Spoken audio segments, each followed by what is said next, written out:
12 horas con 48 minutos, amigos televidentes. A continuación vamos a dialogar con el señor asambleísta Salvador Quispe, de Pachacuti. Bienvenido, señor asambleísta, a los estudios de Cuenca. Buenas tardes. Muchas gracias, Hernán. Qué gusto saludarlo a usted, a sus colegas de Telerama y sobre todo a su audiencia. Es un gusto para mí estar en Cuenca, ahora que ya mismito empezamos noviembre. Aprovecho para dejarle el saludo adelantadito por el Día de Cuenca, que lo festejen de lo mejor, ¿no? Y que la Churonita le siga bendiciendo a esta linda ciudad. 201 años. 201 años, qué maravilla.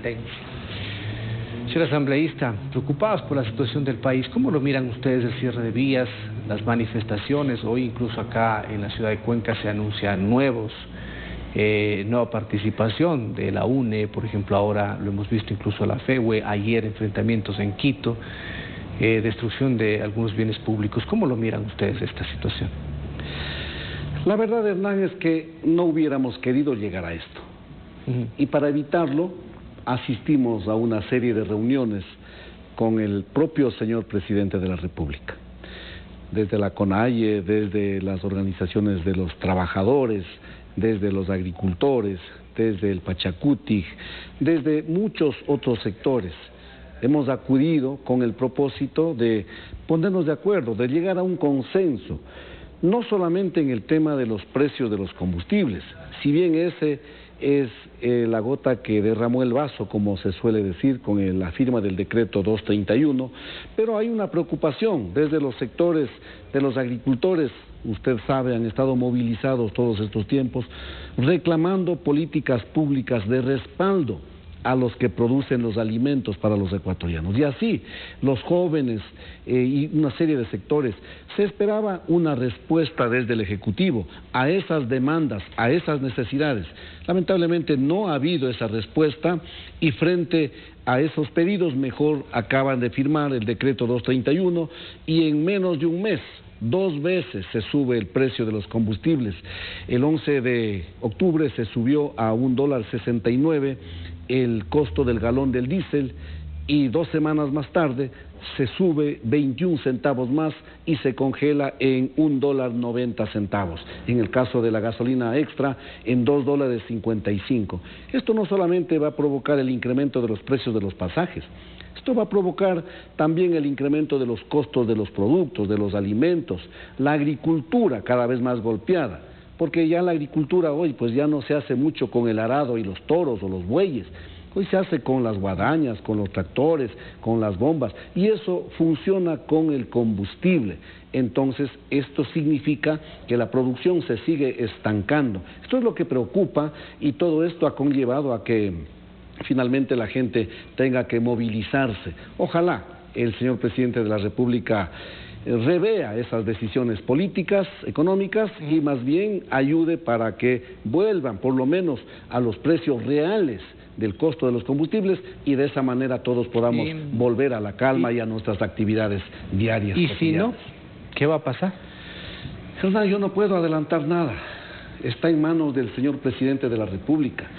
Si él no revisa estas políticas económicas, si el señor presidente insiste en estas leyes, aquí tengo el proyecto de ley denominado Creando Oportunidades, y este proyecto no solamente que es regresivo en los derechos a los trabajadores, sino que por otro lado, por ejemplo, aquí está la disposición transitoria octava, que le permitirá, al rato que se apruebe esta ley, el perdón de los intereses, de los recargos, de las multas a quienes no han pagado sus impuestos. Pero ya se retiró esa ley, señor asambleísta. Sí, pero están insistiendo a través de otras formas. Usted sabe, Hernán, han estado diciendo que si bien aquí cometieron un error de enviar varias materias en una sola ley, contradiciendo el artículo 136 de la Constitución, pero ahora han dicho que van a desclasificar, ¿no? Mandarán en una ley lo que tiene que ver con los temas laborales, el otro el régimen tributario, incluso hablan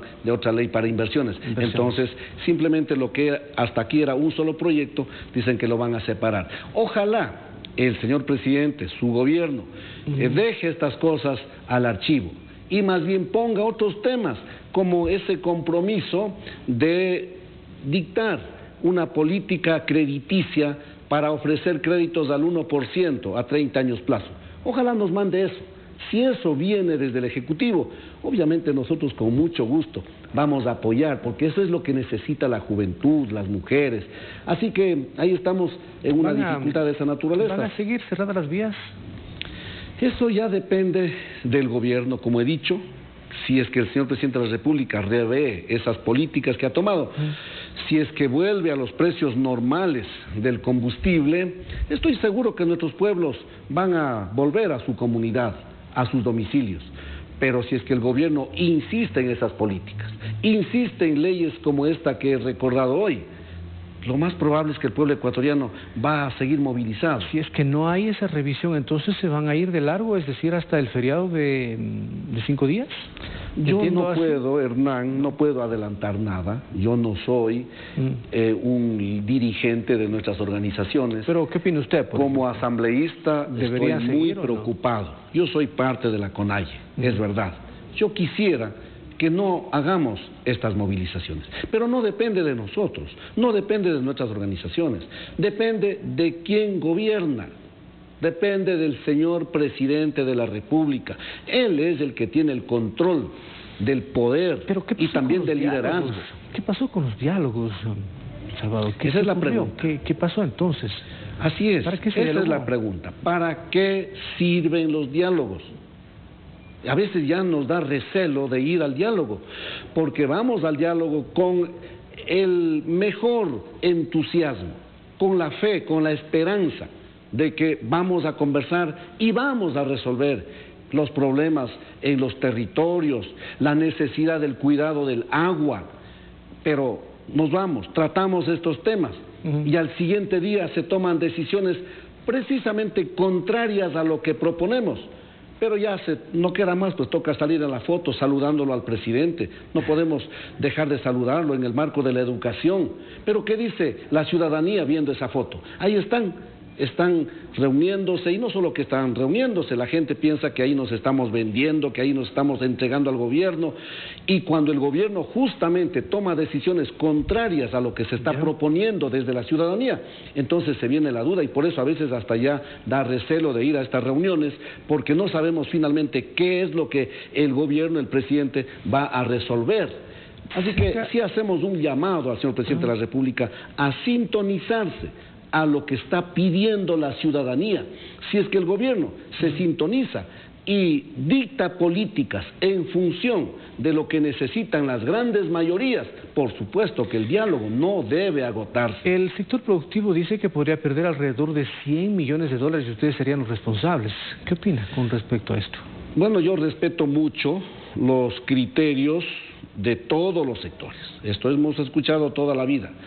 100 millones de dólares, yo podría decir a los sectores productivos que se habla de los 100 millones de dólares, pero no se dice nada, por ejemplo, en relación a la ley de fomento productivo que aprobaron en agosto del año 2018 y que, dicho por los sectores empresariales, el Ecuador habría perdido 2.500 millones de dólares que debieron haber pagado sus intereses, sus multas, sus recargos por no haber pagado sus impuestos, no lo hicieron y lograron que se perdone con la ley de fomento productivo.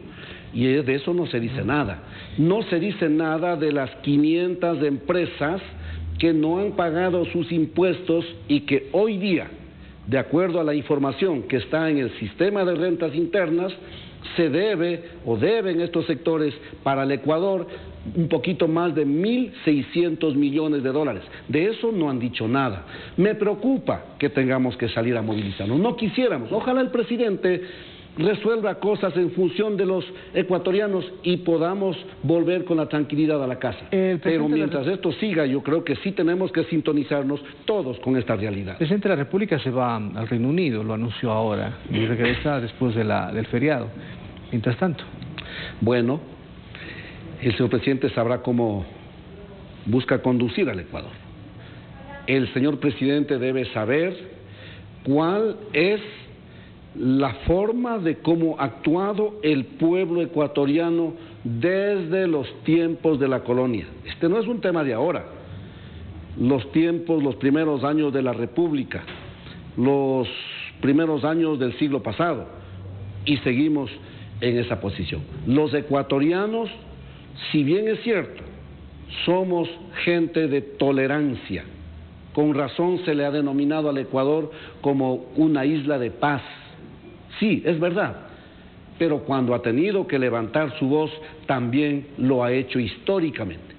El señor Presidente de la República debe leer esa forma de ser de los ecuatorianos y buscar soluciones a estos problemas que estamos atravesando. Dejar ahí botado esto y salir al Reino Unido o a donde sea, por más importante que sea ese viaje, dejar como diciendo a mí qué me importa lo que hagan los ecuatorianos, podría ser que los ecuatorianos momentáneamente bajen la guardia, pero la necesidad, el hambre, el problema, el estómago no espera, con la falta de trabajo, etcétera. Frente a estos problemas la gente va a seguir actuando. Es mejor que resolvamos los problemas a tiempo. Una última consulta por asunto de tiempo, señor asambleísta, que ustedes son una minoría y luchan por la mayoría.